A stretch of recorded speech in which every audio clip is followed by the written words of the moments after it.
Reality is two things. It's what you can see and what you cannot see. Right now, I can see you. I don't see the two angels on your sides. I don't see them. You understand that? So but they're real, they're here. So there's a reality that we can see and there's a reality that we cannot see. When Laylatul Qadr happens, you look up at the sky, it's just the sky. But the unseen reality is the sky is completely covered with angels descending. تَنَزُّلُ الْمَلَائِكَ وَالْرُوحُ فِيهَا بِإِذْنِ رَبِّهِمْ مِنْ كُلِّ أَمْرٍ. That's an unseen reality. You understand? So there's a seen reality and there is an unseen reality. Now, this knowledge, what we see all the time, all of our opinions, our feelings, our thoughts are always impacted by what we see. Because that's what reality is to us, what you see on the news, what you experienced, what somebody said to you, what you felt. These are your realities. But there's another side to that reality. It's like a source code. It's like you see the front end of the app, but you don't see the code behind the app. There's a curtain, there's a veil Allah put. And Allah Azza wa Jal says on Judgment Day, فَكَشَفْنَا عَنْكَ غِطَاءَكَ فَبَصَرُكَ الْيَوْمَ حَدِيدٌ. That we are removing the curtain from you so you can see crystal clear now. Your vision is ironclad. In other words, now you don't just see what was visible. Now Allah is going to remove the veil and you can also see the unseen reality. The thing is, in most of our life, pretty much all of our life, we never know why Allah does what He does. We don't know. We don't know why you got into a car accident. We don't know. We don't know why you lost your job. We don't know why you got sick. We don't know why this problem happened or that problem happened. We don't know why your brother did so well in school and you failed. We don't know. We don't know why you're so short and your siblings are so tall. And you start asking yourself, why did Allah do this? Why can't He just tell me what He wants from me? Why doesn't He lift the curtain a little bit? So let me see what the secret was. What was the big plan? So if I just knew, well, maybe I'd be at ease. Because when you don't know, when a judge passes a verdict on you, the judge says you have to pay this fine. And you say, why should I pay this fine? And he says, no, that knowledge is in the unseen. I'm not going to tell you. When a judge passes a verdict on you and you don't know why, then you become at unrest. You're like, I can't accept that. I need an explanation. I can't have that explanation be hidden from me. What Allah does in this story is He shows Musa alayhi salam there's always an explanation. But Allah decided, وَمَا كَانَ اللَّهُ لِيُطْلِعَكُمْ عَلَى الْغَيْبِ. Allah has decided that He is not going to be informing you of what's happening in the unseen. Behind everything seen, there's something happening that is unseen, and He has decided not to tell you. In this story, what Allah decided to do is imagine there's a curtain, and Allah lifted it, through His teacher, just a little bit, so you can get a glimpse, a little bit, you can see what's happening behind the scenes. So you understand there's always something happening, but He doesn't lift it all the time. This is a special knowledge given to Khidr alayhi salam, which is a special mercy to him. He doesn't give that to everyone. He didn't even give it to Musa alayhi salam. Meaning this is a reality He doesn't even open to His messengers alayhi salatu wasalam. That's the lesson we're learning here. So when Musa alayhi salam sees that people that are just earning a decent living and the only way they can make a living is a boat that they work on is being damaged by his teacher, like, what are you doing? This is messed up. How can you do this? What could possibly justify this? And he's told you you're not going to handle this. This is not the kind of course you can take and survive. You don't have the patience for this. Meaning he doesn't have the patience to see injustice and just stand by. Musa alayhi salam, when he sees injustice, he gets upset. When he sees two people fighting each other, he doesn't just stand there, he goes and fixes it. When he sees women struggling to feed their animal, he goes and helps. When he sees an innocent boy being killed, or he sees a ship being sunk for no reason, of course he's going to have a problem. And this became his test of sabr. In other words, when you and I see unfairness in your personal life, in your circle, when you see unfairness done towards you or done towards others, and you start questioning, why is this unfairness happening? This isn't right. That can't be a good thing.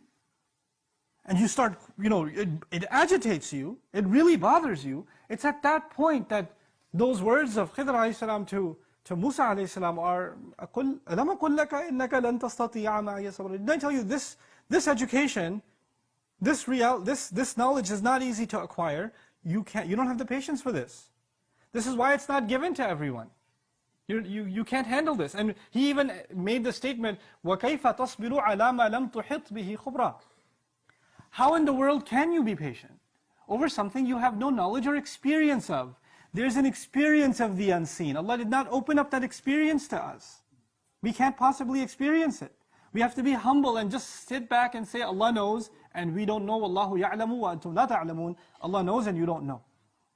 Eventually, when Musa a.s. was taught, okay, these are the things you couldn't bear. This is what was really going on. This was Allah's plan behind each of the events that took place. When that's described, then actually we realize this is one of the most important parts of knowledge that if we don't humble ourselves to, if we truly don't humble ourselves to, then there's no point considering yourself and myself someone who wants to learn about Allah's deen. Let me say that again. When we give ourselves completely to Allah's plan, that means we've humbled ourselves before Allah. We've trusted our teacher, who is Allah, and we've trusted the road He's taken us on. Even if that road becomes uncomfortable, our trust in Him doesn't go away. And that's not easy to do.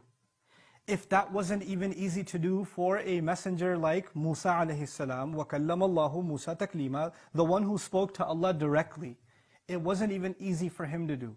That means it's not easy for you and me to do. This is one of the hardest things we have to do in life, is to actually be able to just be okay with Allah's plan. Is to know at the end of the day, there is a larger plan. Now, please don't misunderstand what I'm trying to get across in this khutbah. I am not saying that when people treat you unfairly, and when people do wrong to you, or you see wrong happening, that you shouldn't say anything, it's Allah's plan. I'm going to take the sabr approach and not say anything. That's not what's being said. It's being said about things that are out of our control. When things that are happening that are out of our control, there's always a plan in place. There's always something happening that is from Allah. And us standing up for justice, us speaking out against the wrong that is happening, is an obligation we have on ourselves. But this is beyond that. That's obvious, that's common sense. That's something that most of the Qur'an talks about. But there's an attitude before Allah Azza wa Jal that we have to humble ourselves. I have to really, really acknowledge in myself that I'm not going to question Allah. I'm not going to say, Ya Allah, I don't see the sense behind this plan. I don't get it. If I was planning, I would have done a better job. Ma'adallah. This is the thought that goes in someone's head. This is the thing that has to be killed. Because my sense of planning, my decision making, in my head, you're thinking you're more merciful than Allah?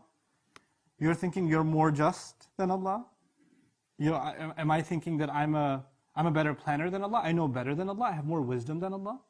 Is that what I'm thinking? Because when I'm questioning His judgment like that, then there's clearly something wrong. Of course, we can get close to that sometimes. Even the angels got close to that at one point. They didn't understand why Adam was created. They didn't get it. They even asked Allah Azza wa Jalla, تَجْعَلُوا فِيهَا مَنْ يُفْسِدُ فِيهَا وَيَسْفِكُ الدِّمَاءِ. Are you going to put on the earth someone who's going to cause corruption and spill blood? We don't get it. But immediately, as soon as they said this, because they don't understand, it's okay. We can ask Allah, Ya Rabb, I wish I understood why this is happening. Give me contentment to deal with what is happening. That's okay. But immediately, what did the angel say? وَنَحْنُ نُسَبِّحُ بِحَمْدِكَ وَنُقَدِّسُ لَكَ. And by the way, you're perfect. We're not questioning your perfection. We don't get it, but that doesn't mean that you're making the wrong decision at all. That's humility. That's to be a abd of one of the ibad of Allah. Abdan min ibadina. And this has nothing. On the one hand, you could have knowledge of the book. You could know the Arabic language and have memorized the Qur'an and have studied hadith and you know all of those things. But this isn't there. Contentment with Allah's decree is not there. Contentment with it. Knowing that what Allah has done is better. Knowing that what Allah has done has wisdom behind it. Knowing what Allah has done, Allah is a better planner than you and I will ever be. And there's good in it. Maybe that good is, sometimes a plant grows within a couple of days. Sometimes a plant grows in 20 years. Right? So the seed that you're experiencing now, we don't know the good of it will come now or it will come 100 years from now. We don't know that. But that's Allah's plan. That we can't have any knowledge of that. This is not something Allah Azza wa Jal decided to tell us.